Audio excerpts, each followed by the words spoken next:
राज ठाकरेंना comeback करण्याची हीच सर्वात उत्तम वेळ आहे का? ही चर्चा यासाठी सुरू झाली आहे कारण 35 वर्षे भक्कम असलेल्या भाजपच्या किल्ल्याला प्रशांत किशोर यांनी सुरंग लावला आहे. बिहारच्या बांगीपूरमधून प्रशांत किशोर विजय झाले. हा विजय आपल्याला साधा जरी वाटत असेल तरी हा विजय एका राजकीय भूकंपापेक्षा कमी नाही. कारण या जागेवरून जे निवडून यायचे ते भाजपचे साधारण नेते नव्हते, तर ते होते भाजपचे राष्ट्रीय अध्यक्ष नितीन नबीन होते.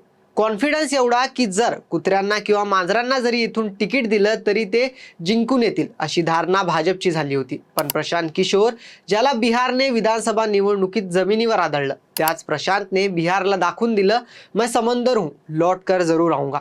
पण महाराष्ट्रातही एक समुद्र असा आहे ज्याच्या उफळण्याची वाट नेहमीच लोक पाहत असतात, ते म्हणजे राज ठाकरे. प्रशांत किशोर यांच्या विजयामुळे विरोधी पक्षाला नवसंजीवनीच मिळाली आहे असं चित्र दिसत आहे. कारण एक कॉन्फिडन्स आलाय की भाजपलाही माती चारली जाऊ शकते. त्यामुळे राज ठाकरेंसाठी हीच सुवर्ण संधी आहे. राज ठाकरे या संधीचं सोनं करतील का? व सर्वात महत्त्वाचा प्रश्न म्हणजे राज ठाकरे यांचा कमबॅक निश्चित झालाय का? पाहूयात आपल्या या व्हिडिओच्या माध्यमातून. नमस्कार, मी अनिकेत जाधव व तुम्ही पाहत आहात टाइम महाराष्ट्र. राज ठाकरेंना कमबॅकसाठी हीच योग्य वेळ आहे का, असं का म्हटलं जात आहे? याचं कारण गेल्या काही महिन्यांपासून सुरू असलेल्या घटना आहेत. सर्वात आधी म्हणजे तामिळनाडूमध्ये थलपती विजय यांनी रचलेल्या इतिहास.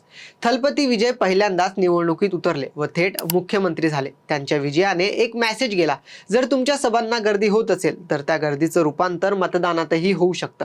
राज ठाकरेंच्या सभेला किती गर्दी, किती उत्साह आणि किती जल्लोष असतो हे वेगळं सांगण्याची गरज नाही. आता फक्त या गर्दीचं रूपांतर राज ठाकरेंना मतदानात करायचं आहे. त्यानंतर दुसरी मोठी घडामोड म्हणजे राज ठाकरेंच्या गडामध्ये म्हणजेच मुंबईमध्ये मराठी माणसांवर होत असलेला अन्याय. मुंबई महानगरपालिका भाजपकडे गेल्यापासून मराठी माणसांवर अन्याय होतोय अशी भावना बहुधा समोर येत असते. याचं उदाहरण म्हणजे जैन मुनी आणि मराठी माणसाच्या पांढऱ्या पट्ट्यांवरून झालेला वाद.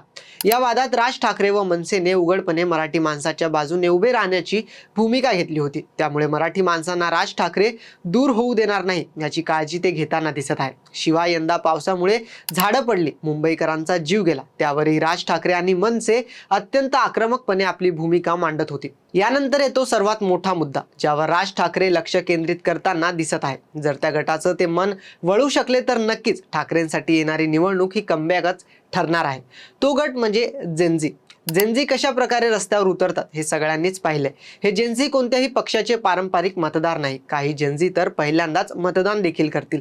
त्यामुळे हा वोट बँक म्हणजे नो बॉलवर फ्री हिट सारखाच आहे. फक्त त्यांचा फायदा उचलता यायला हवा. कारण हे जेनझी भाजपवर अत्यंत नाराज आहेत. त्यांच्यावर दिल्लीत लाठीचार्ज तर झालाच, पण भाजप IT सेलकडून आता त्यांना इंटरनेटवर शिव्या देखील पडत आहेत. अशा वेळी राज ठाकरे त्यांच्या पाठीशी उभे आहेत असा विश्वास त्यांना जाणवला तर हे जेनझी मनसेकडे वळू शकतात. राज ठाकरे यांनी देखील जेनझीला सोबत घेण्याची सुरुवात केली आहे. सोनम वांगचुकला पाठिंबा देणं असो की अमित ठाकरे यांना दिल्लीत अभिजित दिपके याची भेट घेण्यासाठी पाठवणं असो, राज ठाकरे यांनी सुरुवातीपासून विद्यार्थ्यांच्या पाठीशी उभं राहण्याची भूमिका घेतली आहे. एवढंच नाही तर मुंबईत देखील विद्यार्थ्यांसाठी विजयी मोर्चा काढला व या मोर्चात विद्यार्थ्यांसोबत दिल्लीसारखं जर घडलं तर फटकावणार असा दम देखील राज ठाकरे यांनी दिला होता. यापेक्षा महत्त्वाचं म्हणजे ज्या विद्यार्थ्यांनी आंदोलनात सहभाग घेत सरकारला धारेवर धरले व सरकारसमोर नडले त्यांचा सन्मान देखील राज ठाकरे यांनी केला.